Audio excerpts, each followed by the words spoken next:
imu thei ta zirben pakai pathen ilungil cheun thangwa na anapiu hite ka ozong hi asasam thetan mi banga ki sen loi loi ka hi lo wang chen mod bunga ni thum sung ke thum thuma thu hin ki sei la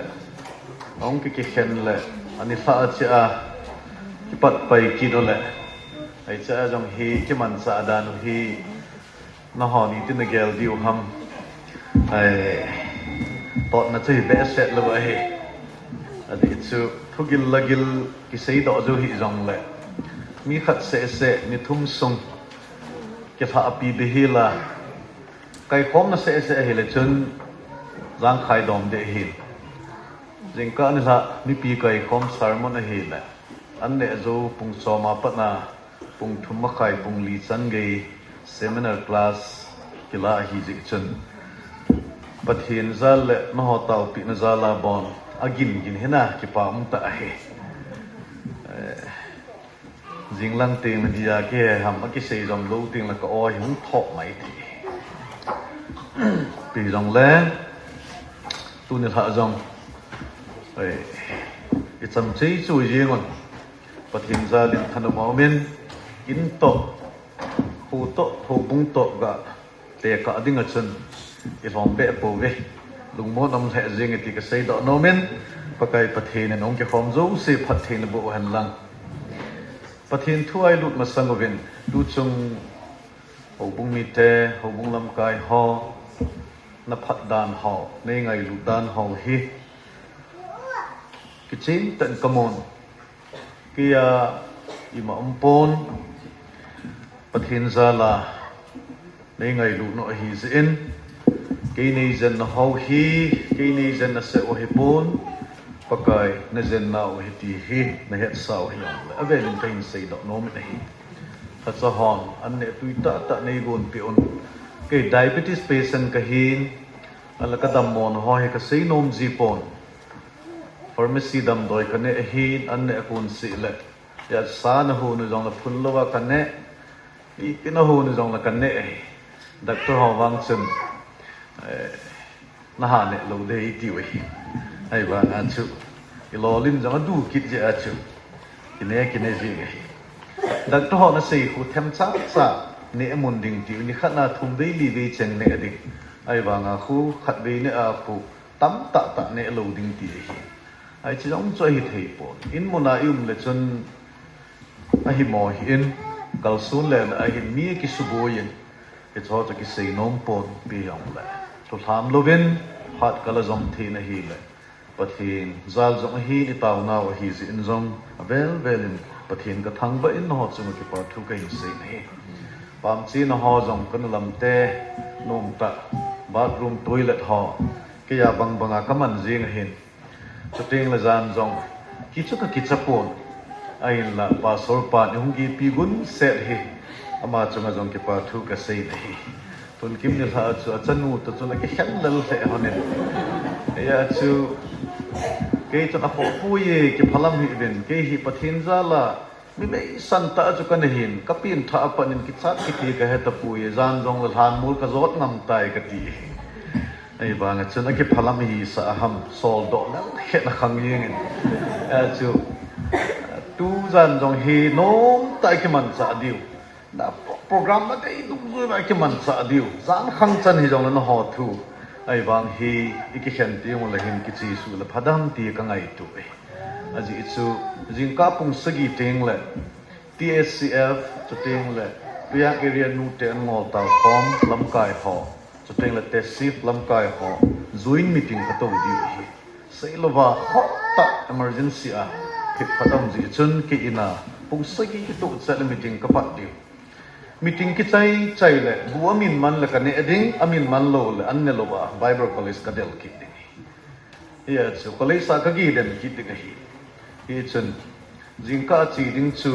ki jong ka gelin a hin la ipe ham pathin ho khanga ki ti wang chun te se ho hin kula ku na ku zut pai na dinga inga a ho pa pa ha di be set pu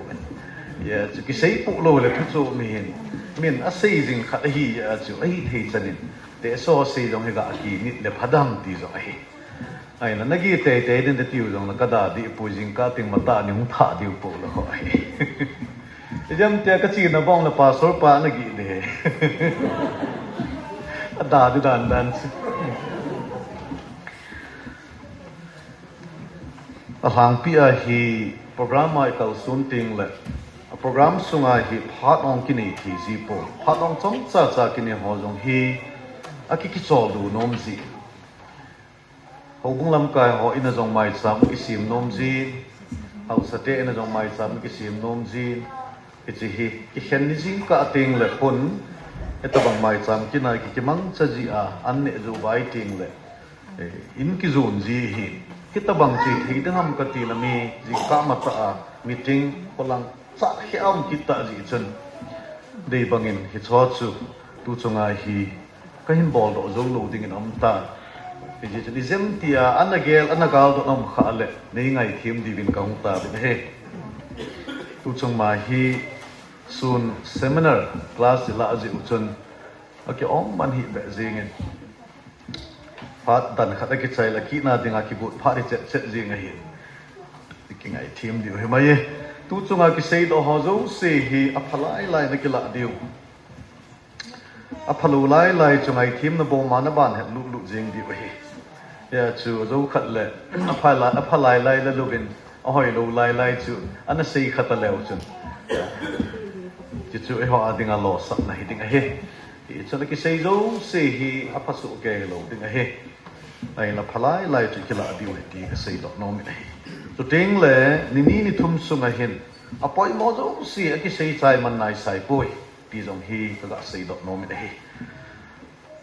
he che prom na gal do la ju ba chu speaker pa hin ki che jong hin sei le ti na lung thim ba na hi sa ma jong no mai thi hin na di you topic na di you point ipilam pang thu hi jong le expect na ball hall ka hin tax kha lo jong tam pi de hin ai cho jong chne ngai thim di ba ka hung ta hi tu ne tha en ke ma lung gelin ka sei no matam le jingen topic za chum jong ka lung thima ka gel au men a hin la pakai ka do lai chun pakai jin ka lung thima in ho pi kha au men hi chi hi tu ne tha ai hi achom asaw pathin khon au men tin pathin nei pui dung zui ba ina ki man sa ki diu hin ten a hi la hi thei chana ka hi la chom gu ting hi ho khom ki chai ting zong le an thing zon ki num ki ding hi ji chen a chom na thei chana hin la gung ka ting hi la saw hiu kha zong le tu ne tha fair ver hi ta ji a hung ki hom tho hi nei ti mai yum la he chu hin tin so pi te ho ei ho hi ban gam zona chi hi ve ban gam zona chi ka hi ti hi tu ne tha ina tha ben gel do ti te ka na chun Israel te jong Egypt gama kunin kanan gam zon dingin pakai jin ana pu do in ana pu jin hi Egypt kiti hi amin masa chu ai gupta akiti it's ai gupta gam Egypt gam kiti hi banoi sik to te ka hi Israel ten azuk nu pathin atip pi naw kanan gam chu ban gam to te ka hi Egypt ku na Israel te kanan gam zu na achi bang ba chu Vanuya cheng ta sancha te zo si dong hi hi vanuya hi ta saw om jing wang i lagau hin ku hi van gam zo na chi jing la hi ve ti hi suk melo di oi ale Jesu Christa na ta sana lagau ba hin na na nei ho pa ta chu tu ni chan hi ni izat ku izat heta van gam na zot na hi kilometer izat tabang na zot do tadem lam kim na hung tadem asaw zo na zo tadem nang ma nakinai ting ka disin he Israel te zong ezima ku na kanan ga mazu chu ipidanga chu akal sun ba nu cha zom pe thio ham itia he la hasa ta ta thu wa ma chu ka zut na mun hi kanan gam tep gam hi huizu le bong noi lu na gam a hi pakai jin ei hu nau ga hi hi amu chet het chet ji wa ta hasa ta in ana lam tin wang wa chu ka la apun noya ai la ba he la ki phina iza ta mu zong le he chi kanan gam chagal dot no ba hichi kinek pi na zala chu kalsung ahi beti su akimu nahi te kanen tunin ipidinga lo nai to ipidinga mu chi chi boy bo ipidinga thei phong thing phong hoi khu ham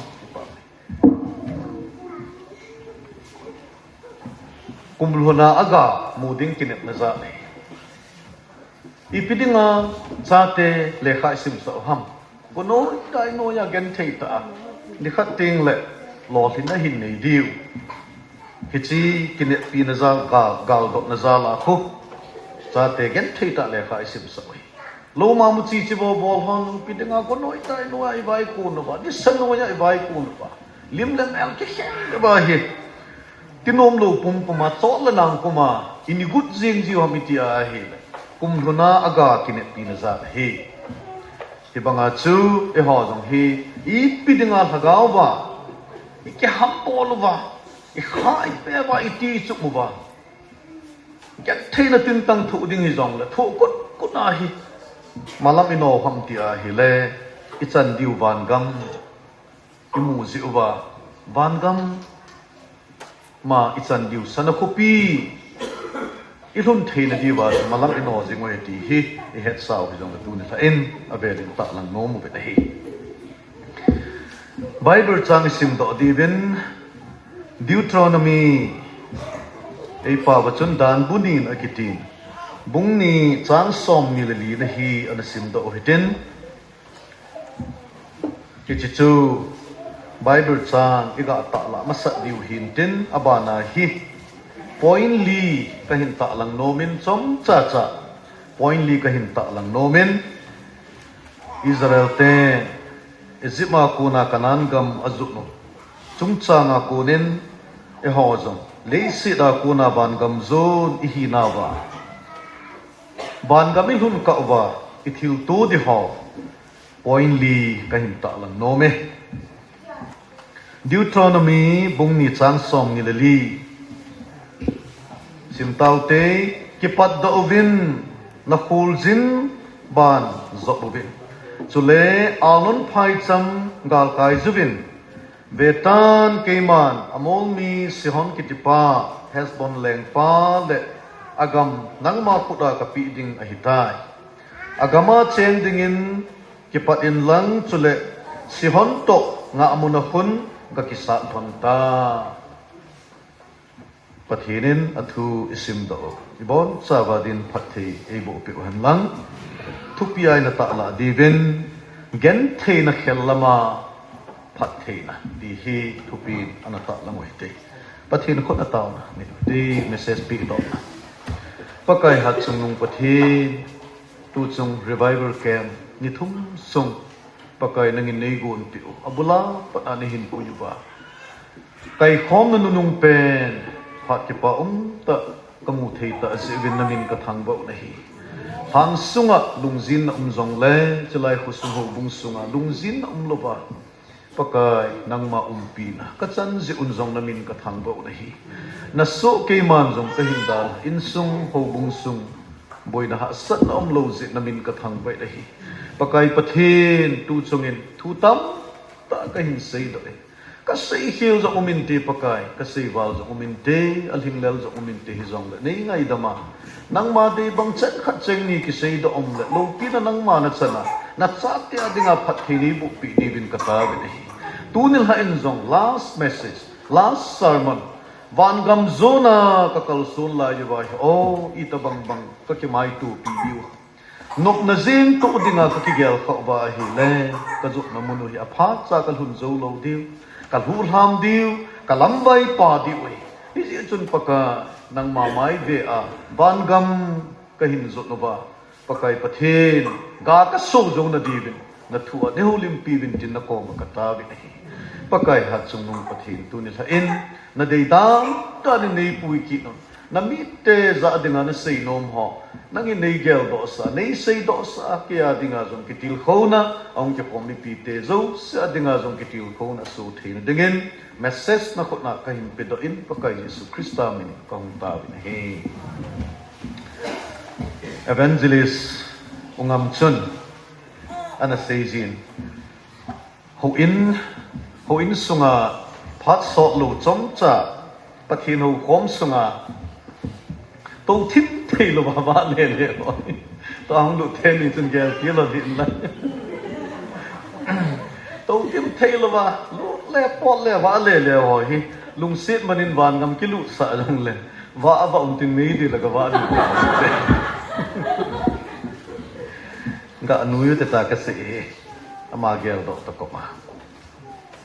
Bible chang sim do nau che beta hi le pakai pathinen Israel te hi mun khada hi ki chol du dinga anagun ba sun ting le mei bang lo ma na pui ba zan ting le mei ku nga pui ji be ki mei bang lom chu khat na agam man lo na di ba lampi ko mu ba jong pang a hin ani na ni sa ha sa te sen ting le mei chu na ma wa li khu ji ba li ma sud pi ki dai akitan tan zan ting le mei ko ipidinga pathinin zan ting le mi te mei ko nga pui ki na mi ti le khat na alam piu salva ading alam piu ko mu ding ama ho adinga achuk na di o ki mu the na di wa a pang ding hi aban ki da chi pham ti a hi le zem ti a dap sa ang khau zong le mei cho nai jo ba ati o ki su lum the yo ki ne pathet phat na hi ki dang ai o ye chun su ni han lang zan hi zong le alam zo lai jo ba hi pathin in Israel te chu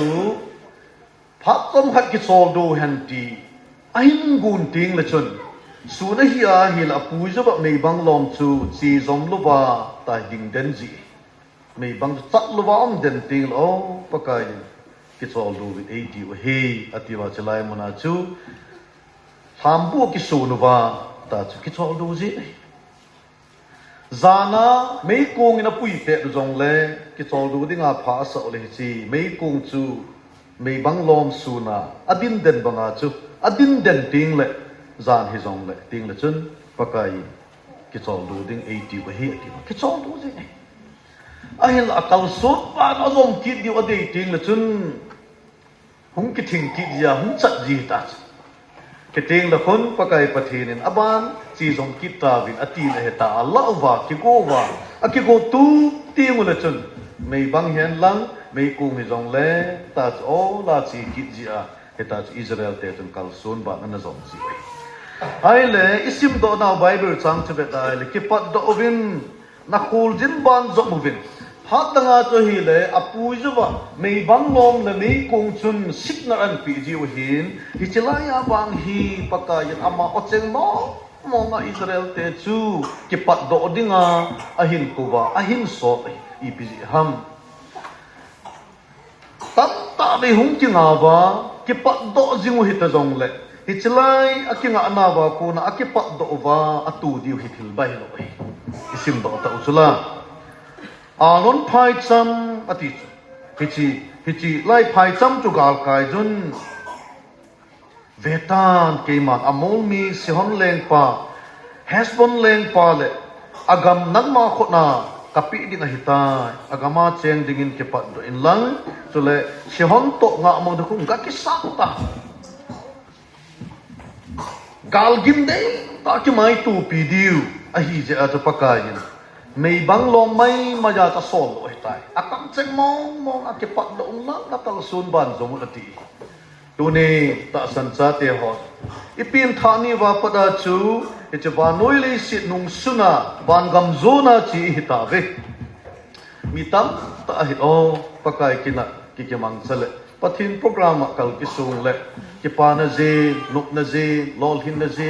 ichi na lam zo sen mi ngai du ki changin tin ham phat na jin ki tu in tin nui na jin ki tu in tin dam dong ki dam thijin tin pi hi mi tam pi na gel ji e ichan kum jong sum nan te zan thai no ka sei tai a hin la pakai nung izui ji a kha sat i tu na jong tam a heti su mil lo hel di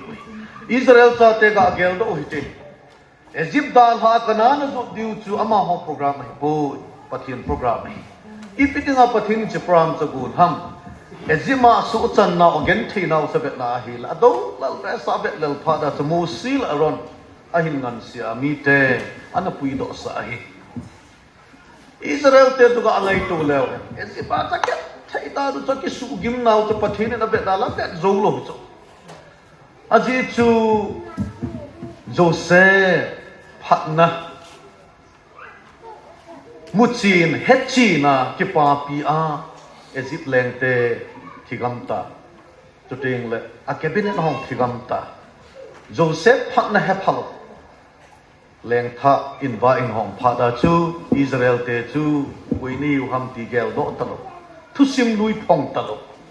Israel te chunga chu na sapa mi thip na hin liu ta chu Israel te ma chu pathinin phat thi abo uba ka te pung zong pung ten da pin long pin phat thi ba a me lo hoi thi da hiya chu Egypt leng pa le mi te ta bet ba hi le go sen kama Israel te a ki cha pung to che dam dong dam the yo ha dong ha the yo hiya chu ipan gel ta wang tan hi cho hi amo ni ji kha ki he lo ba hi le azo ti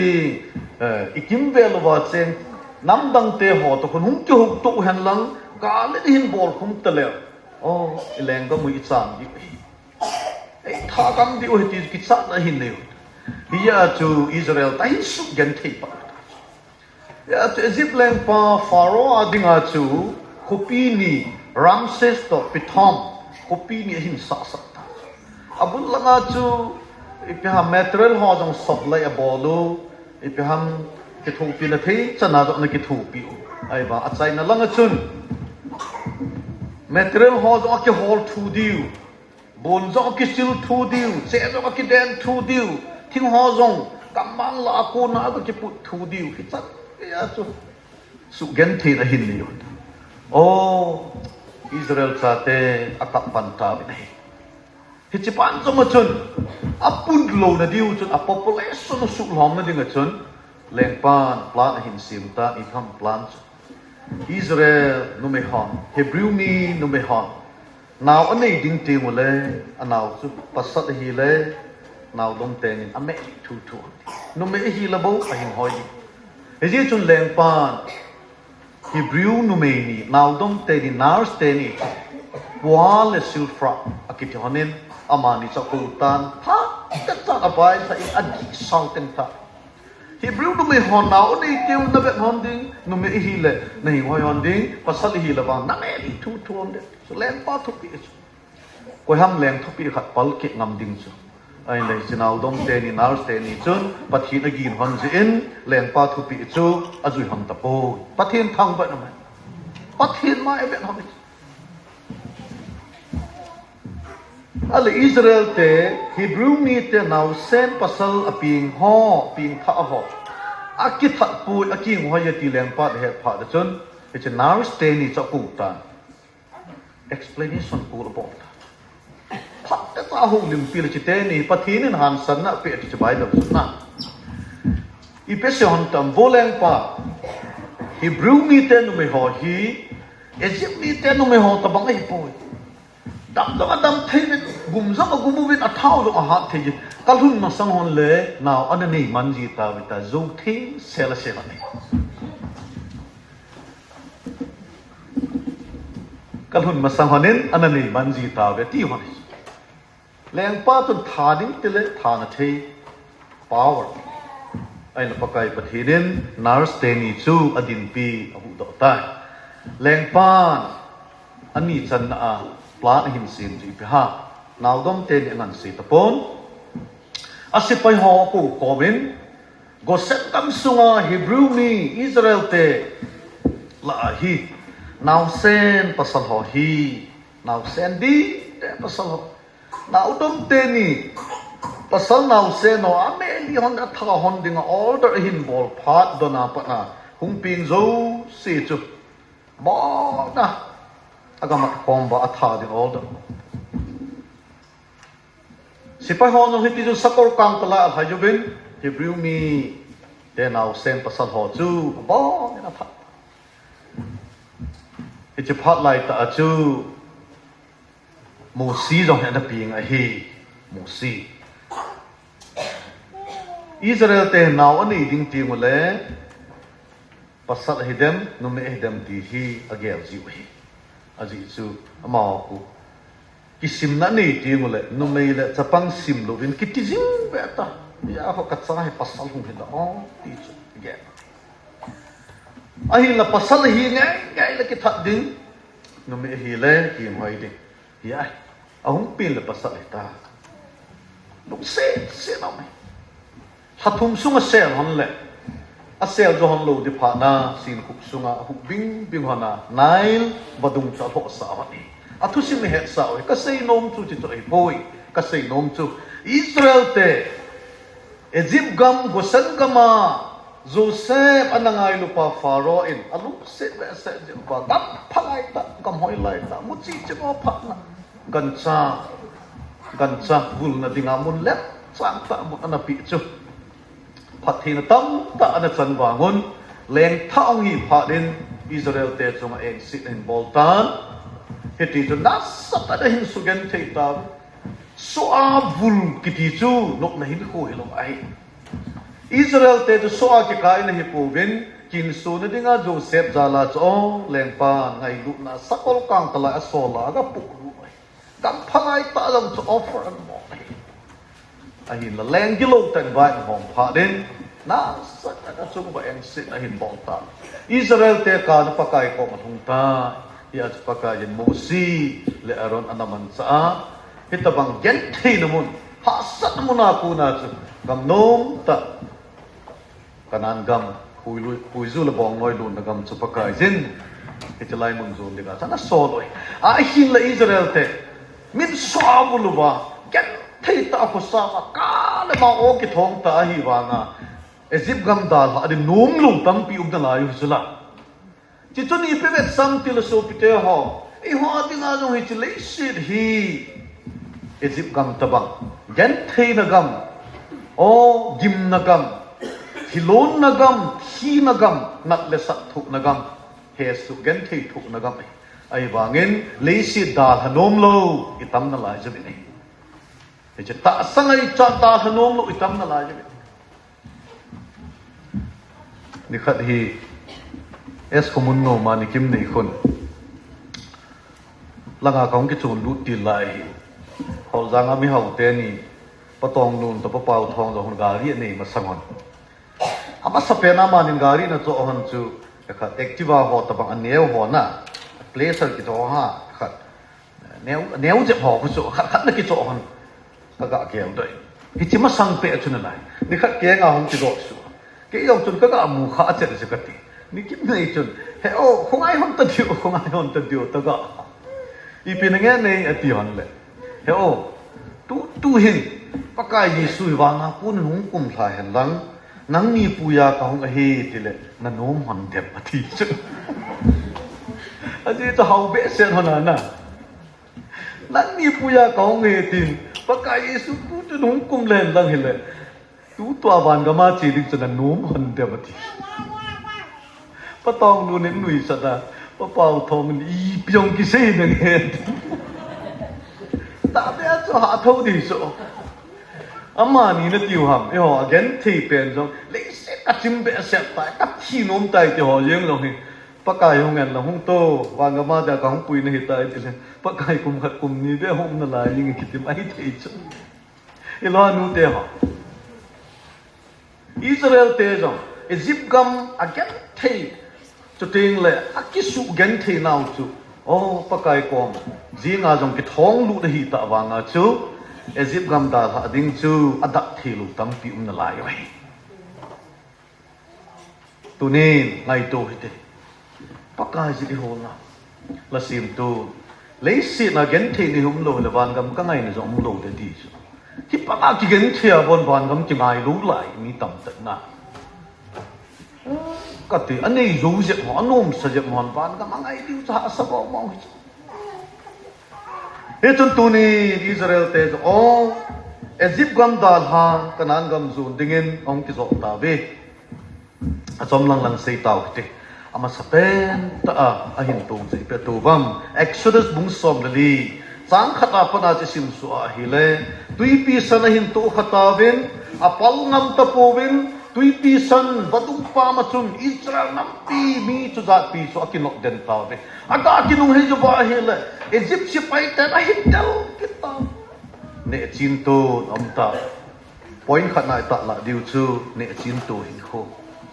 Israel ten jong pakai jin Egypt dal ha kadang gam zun dinga asol wa atu masat te no ha sat na chu ne chin tu hin kho tu ni ta san cha te jong nok na jing tu dingin ki gel pu hi te izot naw hi ban ga ma hinai pakai program a kal su hi ve a hin la hin konom jing i to lo diu he ti su mel lo di we so pinu ngai ni thingin la sa sei sit na le ne chin tu ka ti chu aha tal chu sung pi ni nei chep tu li ti ban nom dam na khot neong cha tong bo ni khot muan che kha thet jong ki peng li go hi chu ne chin tu hin khu thil ni nei che tu ei ne tu ki ti bai lo bai he chi chun pakai ha cho ho dong o ka la mi loi khat ei ki pa pi wa ei til kho wa cho tiếng là ít chất cái hâm khát à ba sát là ít chân vàng và hi cả là hi ấy si điều ấy đâm điều ấy kiệt điều như điểm xét ta sát sát theo và cái gì số thiên hình bon hi chân kia hi abol và hi là thiên go ia lo đã đi hôm nay cho la thiên hình chú ama cái xây này hi thiên go đi Israel như thế xây này Jerusalem chân ute na hồ là cha te đi bên cái cả cái dingen cặp tahi bên tí cho adi cho thing hing bon hita bol thiu le thing go ia hin lo ti edi som sagi a rom leng pa tai ta sin nai ki chit na sana hin le diu cho ga gal ai Israel te jong tui pi san le Egypt si pai te ki ti cho na hin le chin tu ta be o Israel mi te kitsa pizza in lungna in apun loi kitsa akap loi peng loi hi bang si su ta mo si chunga ki phin loi hi bang si su ta ala mo si pathin he nga ta vin ipitita pathin mo se hin ho pia mo si Israel te atil ko na chu nang ho ding dat po paka jin ho adinga gal na sa pi di ho ti chu pathin thang ba ting la Exodus bung som la li chu isim su pia hi la apui zu vale achung wa lim banga ki khang mei bang lom chu ahung ki le in anung lang wa Egypt sipai te to ki ka lang wa hin mei bang lom chu ahung ki le in meijing asutan hichi meijing la chun pakai ama te na khot za in ami te hu do na ding pat ala i ti lo pi ka ne chin tu hin kho lung gen the na hin kho ki chat na hin kho boina din mut atu lai singun zong pakai pathinin meng mate akunin abeng binon ahu doon Egypt si pai te Israel te ni khat amando beti jong akibupu nei about sabi ahu do nei pathin thang ba na hi cha ju piti kita mo sin na ting gol lamin allah kui pi to zemen ta zet ne ki khen jin tul gol ata do ga ka hi chu aga ga kai pha do ba ku hicha akika oba ki khang meijing chu hichong chu hung kile ki na mei bang ki so Israel te cha pui ki de hi akika oba atingu wa meijing chu ahinda ha pha da chu amun chu akika oba ekhat adal tanga apan aku da chu hung do pha da chun Egypt si pai te ahin del zong ki thei ta Israel te ga kai ta Egypt si pai te sakol kang talai ho hichi tui pi sana Israel te banga ta tul gola chan zo hi chalai ta ko Bible che da hi le sakor kang talai ho cho ting Egypt si pai te chu pakai pathinin atu tang ati badung chu na atu tang chi dom thei lo ben heti khun akinong haji ngo bet Israel te agal kai su pha da wa chi pitita mo si na khot za tui pi ki ting te ni chu ong ki na chin to na ba sa chu kam ji Kicay mo. Ya ako aron le Moses so pinu Miriam ke pa de se nanu me chan pi hoti to pa pathin ba so la sa alam je ngota zip se pai te akuna pathin na hu do le America gama Sunday school sa panghola hi o ja pu hin hi chi thu pa hi le ala bible ki sundung ju hi ata san lo he so ata san lo ji chun chi tul ko la go di hu thili the hi pu ti so ba hin na thili the hi pon chi tui pi san ku a ku mi chan chana ho no he a ku mi chan chana ho no ga ka yu ati a se ya he la se chai chai a student ho chapang kha chun sir pathin na to na ki dang ta ve na Israel ten a khumi chan chana tui pi sana pal gal ka ai le cha a khumi chan chana bo tui long chun Egypt sipai te sakor kang talai ho chu tu ki dang ta ve na ti se pathin thu ta akiti hi critics pathin thu ta do dal hon akale langa le di go jong le ki zum so we zapang khata hin man cha pathin a zum so chalo ja pu se amai khai ana sei zom hen kati ji chun Israel ten jong ne chin tu hin ko tu khawin ai la thi ma am pu be kitsa na le ai lo wal gen the na le lung he su na wang atu ve ai la pathinen abo sa bi ko to ve akidang he nang la kin so Hagau kama tali sunna wangam zona ichi na ba oh sei sit na zapi na dem na ne chin tu hin ko ha sat na dei ne chin tu di sumle pai ha sat na ta dam mona in pha tu no loi na thu gim jong thu ding i to di khota ta jong tong jong the lo wa ding doctor ai chi lo wa hi le na chola ho che je ki zen di til sum ki ni ki lo ha zi o na tu kha wai ka tu kha pui ti di ve dam mo ha sat ta sum le pai ha sat ki tu to ding ta long ma mu chi wo lo lo khul gam ta hilang na ha sat za chum tum ki sa lel pi di hi cho ki sei na hi chu kan ko te ha hi chun ban gam zo na kal so lai oh Israel ten jang ha sat na tu e hon jong ki tabang ne chi tu hin ku tu a hi e hu do diu le e pui gal kai di hi tabang ha sat na aku na e pui gal kai di i za kai bol thei pathi in ne juve lung neu ko de ti khat nai sei do no mai point ani na gilkel dang cha thu hin ko gilkel dang cha thu hin ko Exodus bung som de sagi chang khat na pana chu da hi le Israel te adam cha ta don ding tu nei tapu be hi ji chun pakai pathinin mo si song pi tu je min lang tui pu do se da ti at se ma le tu hung pu do Israel te adon ta adangun okta isim so isim swal Exodus sung chu agilo kil kita na hi le pakai pathinin bana punin mana ahin pikita Jingka mata mana ahin pulha saji Israel te jingka mata thowa kilu siu pakai pathini na sei chu ni khat ne kham ding bu kilu benti so na ni khat ne ading bu an pi chu jingka mata api ufu jingka ni tha ne ading adik te la than pi ki diu ai wa nga chu nu pi ho chu kilu si ji da no hi hafta khat changa dinga ke khol pom diu le seman thong thop e ho jong kilo si jiu ham ke pui jingka se amana hin pi hu ni pi be sam ti le e ho hagau hin ko ai hagau an hi ni se a ine adiu pakaya kuna hagau na ki ba di opoi mo da ki se jingka ibune ni tha ki ngan si thelo ni tha ine jingka ki ngan si thelo hibanga chu tu ni a itaw na chu jing ni kho akingan si the ni sha itaw ni sha bible sim di thagaw ana hi ni sha ikiba di ungai ti abet sai li chun adang cha na ba pakai jin don ding pi ape sung pi a kunin jong kidang tan pi apu do sa in adang cha na ki holobe na gil kil na ba jong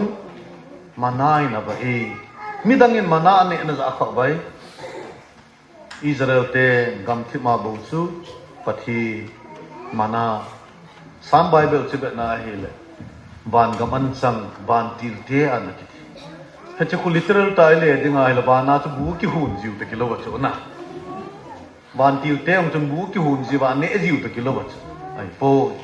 hit ta bang thu cheng ki ma ho ku mi him te het thei dinga mi him te pau pathi ni aman cha ai bo ke nei pathi tham ba bana puna pathinin an ahin pi ja chu ban kam an chang ati thui bana puna hung ki pi hi ja chu ban mi ten kin su na ani tabang wa sei thu hi ala ban gama chu an le tui zom na lo hi cha ko na ka ga la do nom chu kain ko te e hol ta san cha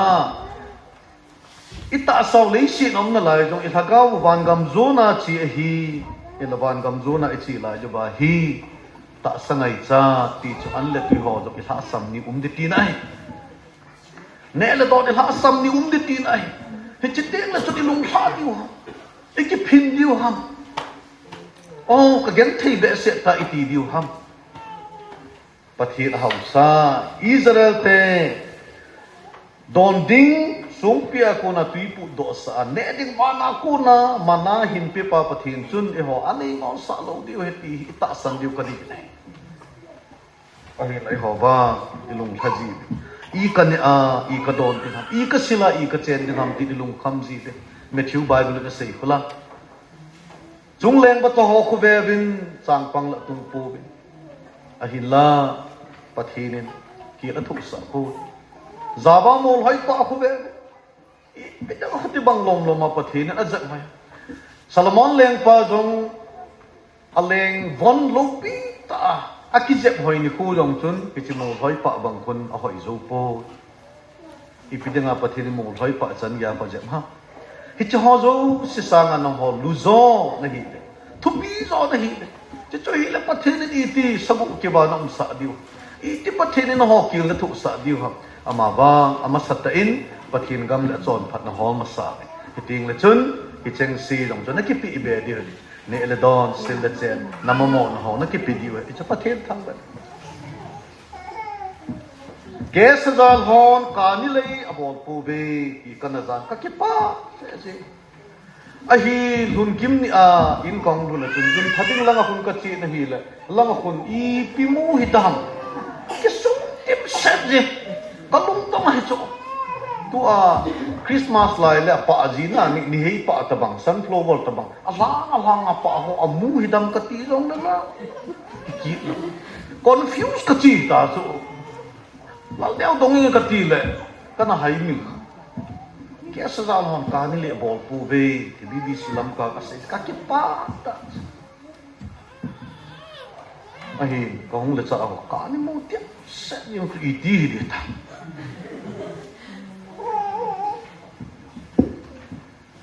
na bol lu, ai bảo ngã, có income lại ta, cả như một tiếng sẽ là cái bụng. Ipiji etam juga heta he kalungwang dong thime so pide ha ichik thei dit lai thil khat hi aphapo bol nga e pu iti ba I bol lo ba hi hi cha ku na chu totally ike kang se diu hi dam na hi ka upa ong ke chom lu ti lai jon thing hanga gen thei ta na ana to chu ka bezo po ji chunin sung ka ki ho tu win ka sep home common auto khat ka to opi auto service ka bol sa mai cham ka sim ni ka sin he o tam ta sei pung ka te ka u na hi ka hil nom po ka ki phalam a hi la ka sei nom chu auto a hi sum nan hol ti hi a hi din dol be chan sum hol sata din na sata het na chance na hin pi ding hi for example zupon ga chi te ai la black business ball ha langa chun ga lawa hi te sum hi la ka pi ni ga hi a hin ti ni ho lom ding hi ji ching thai jin ka ti na het lo ba passenger auto hin kha ma hum tu do ho tun ka ni po han lang ju po song lem na hen lo hi ji chun chi chu na hoi do ya kho po na hen sa zu pon ka ni pon hitabang black business so adi na chun gari hi mang hi ben sa ta ka ga at sa amit hilonga ka tau pi so ahin to a chai na hong ke hong tho je le ko ma ju khat hin aga tho ji ama chi lo bai ba nga chu sumaga pu sa ji le auto dim ma passenger ki pu thei tho na ala khat no tun visa ma ko aga pi jile ma sum tam chep je mamu ja ta than om che ta chu a chai na I pi hung de ta zu an don do ta chu la ka boi che mu chu la na ne het diu ka ta a chai na a kai thima na rehab center a ka het that thung man na hi na chu a bul chi pi ham a don lo wa nga chu zu a hin pu pa ja a don lo sala to jong ke sa hong ka mi bol pu ve ai la ke cha kha mu ki bu thia he le na tong kha ve ti ne na kin kalung thima ka su to hi sum lo a kun ji hi bin ti ti cha ka gel do hi hi lo wang ka ha pui na ri to su pi te ho a le na bol lo wanga na ku na sum na lo ai la chan na nei thong thong hello ye chan tu ne la pha te chan ki ge lu ka sei lo na pen ta chu I ka ni a I ka don ta I cha sum ka ke hol lo ba hi le ka cha te school I ti ka kai sa jo da I ti damon a ka ki zen jo dam I ti mai thei o hi ka ni bol ma sang ba chu I pi ti ina in che na ba I ti ina ki khu kho gel do ta ka ti kil ki thu di lo na ki zen lel ja zong ki zen lel mana zong a thi ki di lo so adam ki chi di lo sabo ki wang kel hadi lo khot to adam ki ba di lo Israel te dang cha thu ni win paka jin sung pia kunin tu pu do sain adang sunove ne ding nei lo ni win van da ma kunin mana hin pi win pathin kelina thi sa pu ve ta sei nom chu ne chim tu hin ko ki chap hin ko to un a hin la paka jin mel mate a kunin a hu do ve dang cha thu un dang cha thi om pu gil kel tho un gil kil tho a thi om pu pathin ta sanwa he le ki cha hi din de di ma gil kil dang cha thu hin ko tu zong leo hen ki lai thi lo diu dang cha thi lo diu pathi ta sanwa la ka ti athum na ki cha ti za hin ko Israel te ki cha ti za hin ko hin tu ve Exodus bung som le sagi changi da pada chi sim su a hile refidim mu na hin pha ba hin Amalek mi te Israel te na lam tin ta ve ti akimo he che phana khon Musi Joshua hi nga thu seyen kalmu na ding thei che hin heng to in lang kun su ta ben Amalek mi te to galmu na ke mai tu ta ke mu chung lang kal thu bing kating paka hi nga ka taw ti hi atin Musi mu chung kal to ta thim pu hon anu azui ta ating ko la dop sang lai chanin Joshua le se pai te Amalek mi te chunga ga la zo pe ta ai akhot akhama ahung nim su ting le Amalek mi te Joshua le se pai te sa hin le no ki ji ta he chi phana khun Aaron le hur thim pu ho chun Musi ban te ni so dong ta ji da bia adong ta ni akhot akham ta pu Joshua le se pai te na lo thei ta akeng hung kham kita le hi le gal kuna chi thi lo ho le thim pu ho Musi khot dom ma zau adang si ho che hi ta win te ka ti he ka lung su tu in te se chat mo je ho le nu nau cha pong ho ki thu wa su pi le ta khat hi ali wa Musi akeng kham lo na dinga o akingai na ding atop hel king up na dinga ali lut pi wa he na akeng kham tal ni lum ke ding zo ta ni lum ke ya ting ko adop zo ta khot za zo ta e cha ko Amalek mi te chunga ga a zo ki mu chula abo tama ki thu ba Egypt si pai te chuna nung langa ku na hin de lo hi pathinin atina ahli ki chai al Amalek mi te chuna masang lo na lam tin wa ambu sa na bo hi ai la pathinin gal zo na mu sa be so piteo ai ho zong ban gam zu nai chi la je ba hi ta salam gal zong ke mai tu pi diu thagau gal zong ke mai tu pi jing diu he ti hi su men ti ba hi ai la pathinai ki su no ba hi le pathinin ani tu az gal zon ei mu sa diu he ti hi su men po te ama wa ikilung to diu din khana i din diu ngai Musi la khot azain pathin he na ta thim pu hon support abo gal sa lo yo mo be gal sa thei lo sin sung tu mali lut ki no hi apan na thei chi wa pang hi bin hi chi hi hong bung sunga jong pastor pa le board of deacon ho se ngan si lo ding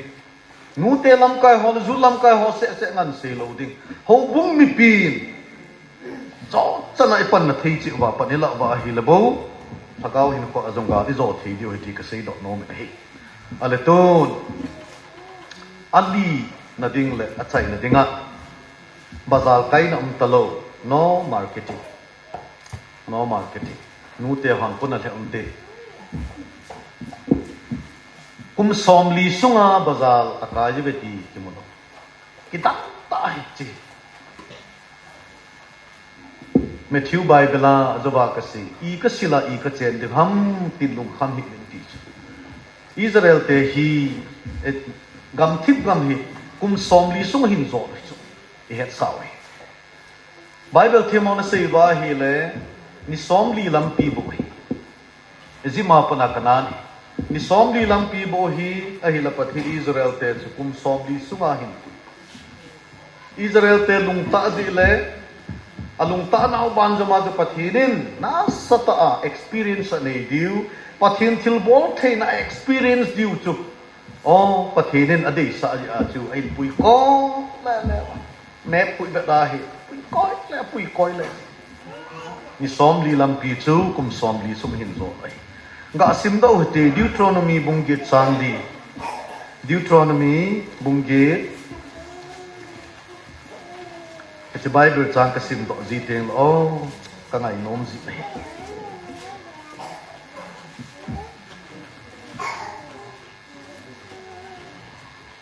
Fang thuma pat in sim su de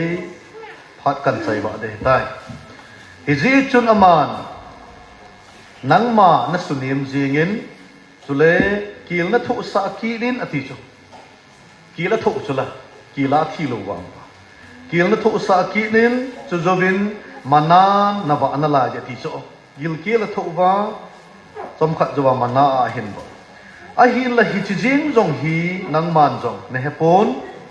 na puna pa ten jong a hepu ve kil na thu sa hi nangman mi hi mi chang sa mai maya hing a hi poi a hin pakai kam sunga hong po do chu EPP hi jong le mi hin na ani hi zoi ti na het do na dia ana bo ani bo ve hi chi kum som li sum chun ngai bo hi chi kum som li sum chun na chunga ngai na pon sin zo si jong ai ti pon na ken pha jing jong a po to hi le patine na tu patine han na pun sil jong e pui ti chala na ken phang jong a pom do hi le ti thia he le a ken chut ho a sendal ho silo si hen nang la ken ke bala ma zo diu a ken mo pom de lingin na sut de so pite ha pichigil ta ngai ko pathin mi pui da ka seita Israel tenzo pathin programa hu hi ben ha sat na tu hi lew kilong ta ahin la ha sat na tin ta na tu ne atin tu hin ko ki chat ti za na hin ko mel maten anung langa ko na an del ko masang langa ko na an lam tin ko chu ting le gilkil dang cha athu ko mu o me ahin la pakai pathinin adang sa nawa adang usuk no pen agilkil nawa manai na ba en abanu bon khel to na ding gam thi ma bazar am lo ji chun abanu jong selovin kum som li su abanu selovin pakai pathinin abon ho jong phat thi abu pe ti ki mu no marketing kidang lo ti choi hi a hi Israel te pathin jong che ho pathin hi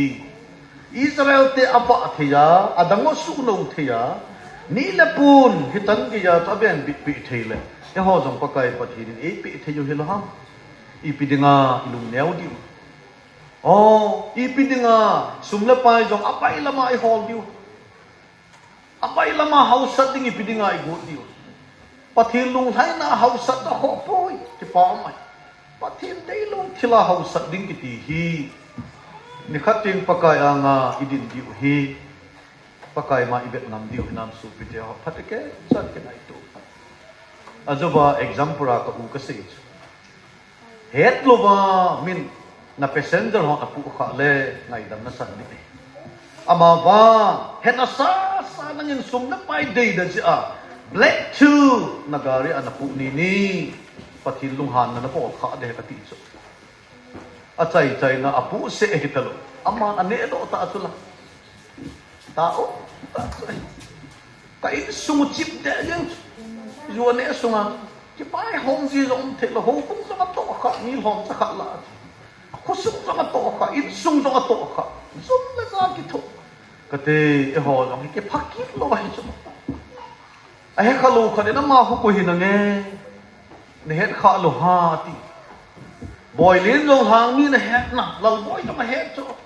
lal boy u pa he boy len u pa he ga ti jong ne ki chai ying ding chu ipite se ji wa reverend sat ne u pa he ko ke ding a cho in long ka za na ta a long ka za a se yu chu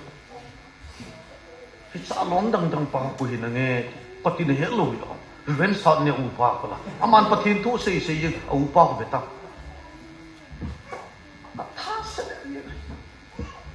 pathin ra la hin nga hu ta ki du he chi chu so bi de ha thep na hi nai pu de ki kang se bi e ho tha ha la thil bo thina ki sungin ki mo mai tu bi thep na ki ti ot do diu chop phup diu pel diu ngai chu ei ho ki ha sa ki bol thei sa ki mo tung ji mo vai ki lung so thei ju ye tum tu ni ha pha nen ne le don hi han lang sil le chen hi han lang in chen ko sa sim naw hi han lang nitin hin khu a ki pa na ding ai lo ba hi le nui na ding i pi hi zong le i tu zo siu hi bat hin dei a hi di pa hi so bi de ha je hon thengoi te ka get thế này rằng là có thể lâu pi là cái gì là accept đấy mà cái pa này rằng là có thể đấy lo hi khá là not đó gì mà chắc cái gì cái mà ta sắm hình cái pa này đi đi chân tu nên cái mình sợ nào khi phát cái chân cái việc phát ở trên lúc mà một chỉ vô cái tụ đinh tiền mà cái tụ lụt đinh ga hin so le mai cham ka lut theina dem ati so bible in na lo so ga ma sa pakai ang so mai cham in thu in ati ka ni lei bol ho ka ni mai cham ma hin thut kha bam atu lo he lo adi poi ti he ti amuchi mai cham ma ki lut lo chu so ma khat mai cham ma ki lut khu pathi na ki pa na dem ka ti pi hi bim ka ti da wa hi poi na a bol ho ka ti e no ka sei ai poi ahi lo vai la black thila alam lo ba sum na pai ki mo ho ku mai cha mai lo le pakai ang sunga ilu ko pathi na ki pa ka gel ji ye chon tu ni ha pha nen in ko ba pathi na ki pa ne poi mo ne he gen the na khellama phathi Israel te gam thi ma kum som li sung gen the tin ta hin thu bangon akhel lama agal lama phathi na blessing tu tham ti la kanan gam zoldan hungal ka yuwa agam sunga mi te jong pathi na ma khoda pi do ba o Israel phung song le phung ni hi bangun phung song le phung khang ho gam a ho pi in Joshua pathi nin advice pi dong zu yin ai la Levi tribe wang chu pathin thachana tong ding thim pu in sum hi ji on gam wa api pu ve o phung song le phung khat hon lo su mu chi chi bo gan cha hi jong le sum le pa hi jong le hu in muna pathil hainan pu lun ho chu Levi phung mi te chun hi cho ki ba na ni ya chu gam ki hop pi na chu za lo hi khui zu le bong noi lun na gam azuk no hi ji chun again thei le ba hun ka ala a pathin ging lo mu si tai tom jong le o Joshua la kalep aduk na hon mun chu ipi mun ham che he che hon che in pathin dejin hin ku ma honin ama ni bo chu eji ma ku na hun ke pan do kanan gam thu mai ye chun tu ne ho zong van gam zo na chi hi chu su ke ho isay bangon Israel ten hasat na tu bangoba hi ihon itu diu hi itu diu hi ato no tingin kigel hi itu diu hasat na tin tak itu diu hi ne chin tu hin ku gil tam sa kitsak na kalmi te ako ising jong le pakai jin gala no i thi sa lo diu itu mel ma masanga no ihu do diu e den diu dang cha no i thi sa lo diu gilkila no i thi sa lo diu chu ting le ni le pun jong thasam he jong le pakai sagu kiba yu sa lo diu he pathin ta san hitin pathin mai beo hitin ban gam zonin kalsong jing leo hen le sin again thi now chu ban gam il hun ti mo le ikipa now I all now hi azi tu igal no izot na gam khu o ton so na yung na diu mon ban Jerusalem tha sana la song mantam chi som bichinia ki zer alam lin san em o tu ne a hi hon sana ki ti zo amu khalo ki ta hi anei ki kha da hi anei ki chnel sa khat zo aman tam dan kho ji um loi mu khat lo cha khat zo ko san som ba cha ti ni wo anei chi sana la song mantam chi som bichinia ki zer tu ne a gen thi ha song chini ti ng chun sana ina chen diu sana kupia chen diu sana lam le na lam izot diu hi gil keu tam cha ke ta dak sat ke ta lai ba ngai ta lo ni sa ba ngai ta lo kel ngoi no aba hi ji ga ngai tu ti mu te hi chi mun khu igal dok no ba ikal sun o hi chu lung neu ku le se sum da pai sana le dang ka lam dia ki mu the ho to ko pu ho lo alam lo vin ba sum le pai phat sum na hol ko ke ti hi ka sei lo no pathinin thu ibon sawa din phathi bu pi ta pathin hi nga taw ni te pakai hat chung nung pathin ke ho ki chele si na khusan lai hi zong leng thagaw wa hi ban gam zo na hung kal sum ta hi ve ti tu ni sa atha da ni gel lo sa zu na min ka ta Israel te zong paka chidip gaman again ti se ta aka ama na agim na na bet lel pha ne Egypt gama pu na pui do ding plan na bu ahi jing bang chun Egypt da hanom atam na pui do nung jing in zong gam thi ma ha sat na neu cha khat tu zong le